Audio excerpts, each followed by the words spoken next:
Vernon Stewart here for the podcast for Auburn football.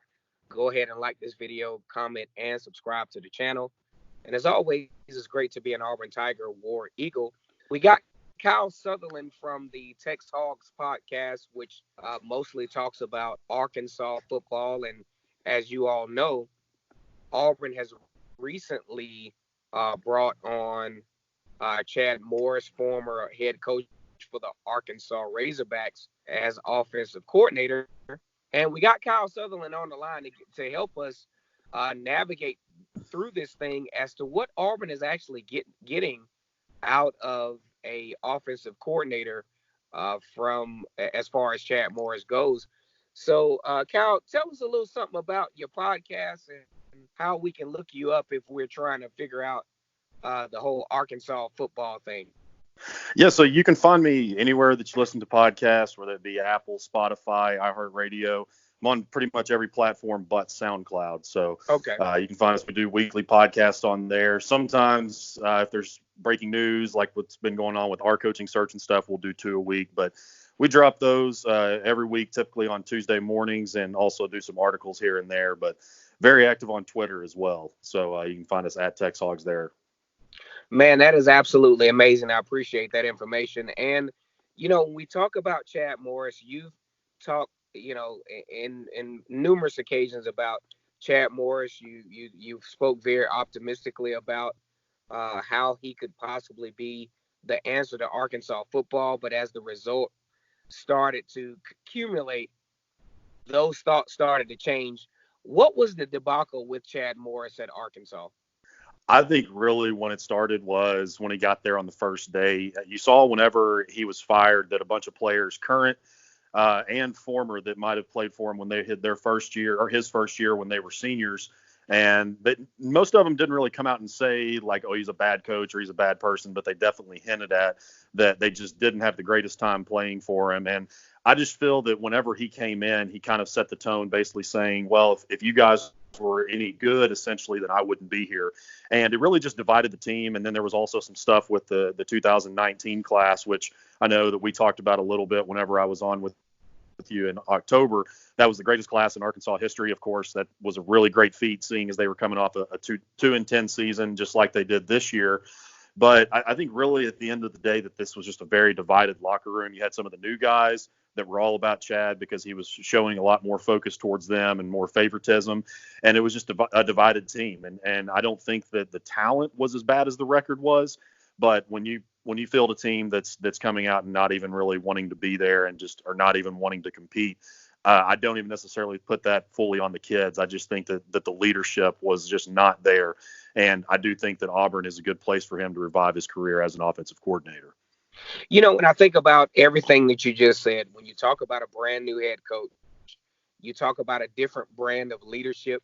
The transition from coordinator to head coach, especially when you talk about Power Five football, SEC football, is not always an easy transition. And we've seen this across the board when you talk about the Will Muschamps.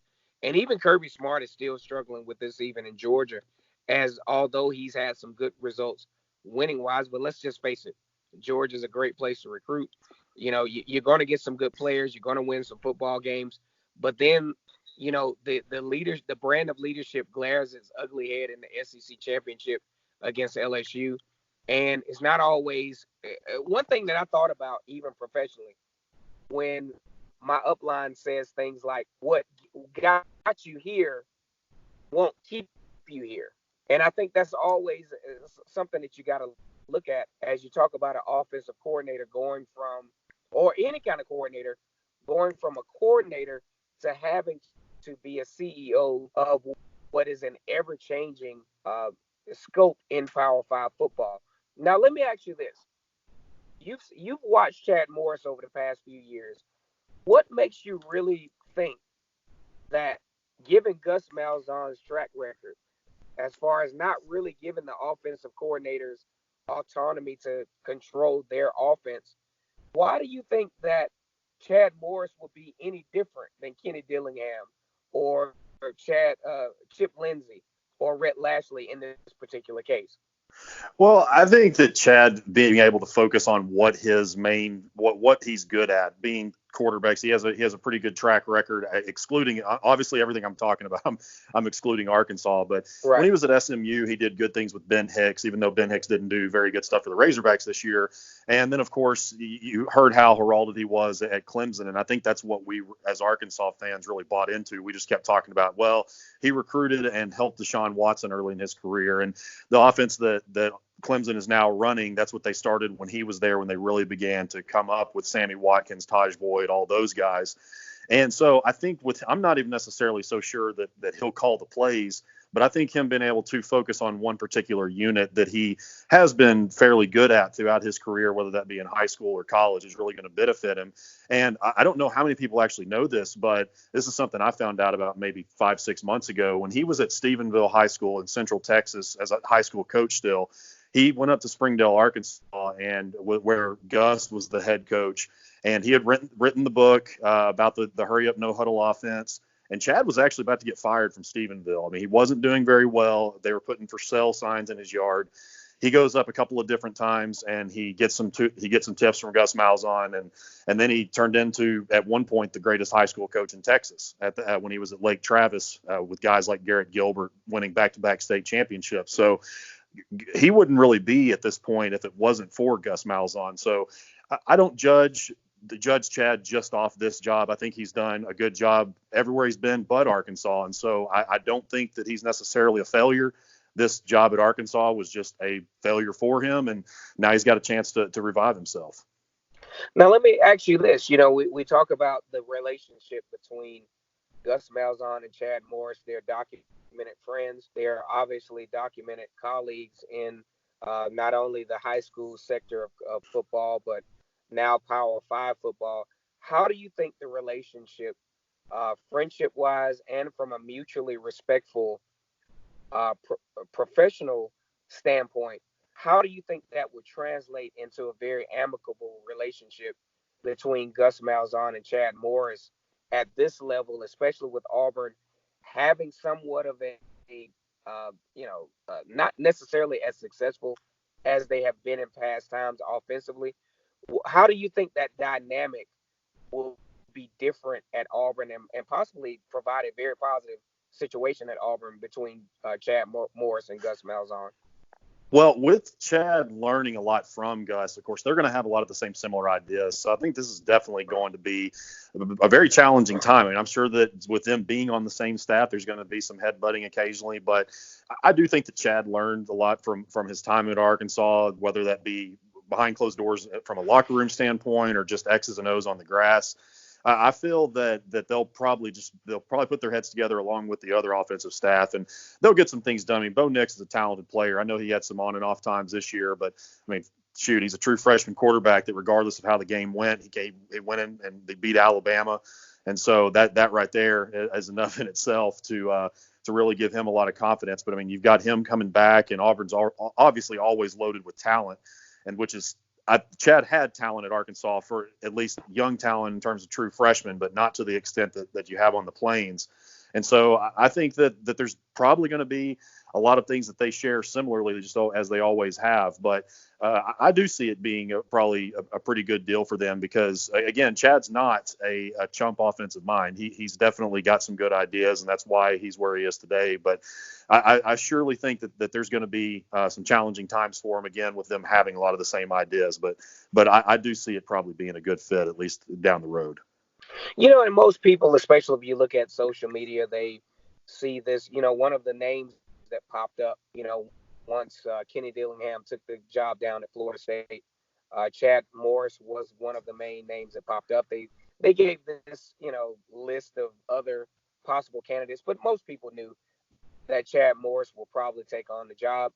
Even current wide receiver coach Cody Burns came up as a possible uh, candidate for the job, but everyone knew that Chad Morris would probably be the successor to Kenny Dillingham. And like I said before, we just wanted to get your input, especially with you being, kind of neck and neck as far as analysis with Chad Morris on a week in and week out basis.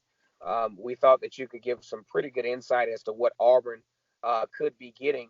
Now, tangibly and intangibly, as we depart here, what do you think is the best attribute that Chad Morris brings to where Gus Malzahn is trying to go with this Auburn offense? Well, he's a tireless worker. I'll say that about him. I mean, one thing I will give him so much credit on, just as I was saying a second ago, is the guy can recruit. And Auburn obviously always has really good recruiting classes, and we've seen that time and time again. And I think that he's definitely going to benefit you guys in that regard. But I just feel that, again, he had a learning lesson that failed at Arkansas, and he's just going to have to really learn how. I think another problem with him is that he knew how to do things one certain way, and then he just wasn't able to really make adjustments, whether that be Right. in the game or at that week of practice going into the next game. So I feel that he's just really going to have to focus on stuff like that. Whenever something doesn't work, okay, he used the word regroup a lot, and he never regrouped. And so when something goes wrong, he's just going to have to figure that out.